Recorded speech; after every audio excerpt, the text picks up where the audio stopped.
Thank you very much, Mr. Chairman, for the opportunity to speak. Mr. Chairman, thank you for being here today. Listening to my colleagues here, we all have very different situations. I represent the border area of California and Mexico. My district literally runs from the ocean all the way to Arizona, so every inch of the California-Mexico border is actually in my district.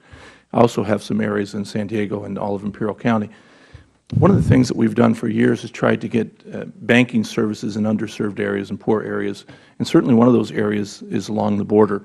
The community of San Ysidro and the community of Calexico in the past had a real difficult time trying to get bank branches to open there, but then they were successful through community efforts as well, I think, as banks saw an opportunity. One of the things that you do see along the border, of course, are a lot of cash businesses. And the banks, I think, have flourished and done well. And in fact, I don't think we've had some problems, but not out of the ordinary. But you do see a lot of cash transactions. Recently, we've had a lot of banks close their branches there. In fact, significant amount. And I know I had to go and speak to a couple of the banks to beg them to keep some of the branches open. And what they're saying, one of the big reasons is because of this operation. Point that it's been very difficult for them because of that. Could you comment on that, if you have any knowledge of that, if you could speak to that at all?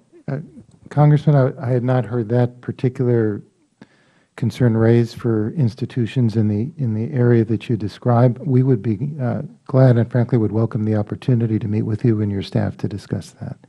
Well, I would appreciate that very much because, again, these are merchants that have been longtime merchants. These are banks that are very they range from literally small community banks all the way up to very large multinational banks. Well, I shouldn't say, but very, very large banks with huge deposits. So it's not your just little tiny banks who have had problems in the past. It's frankly almost all banks that are leaving the border, and this is the issue that they're pointing at.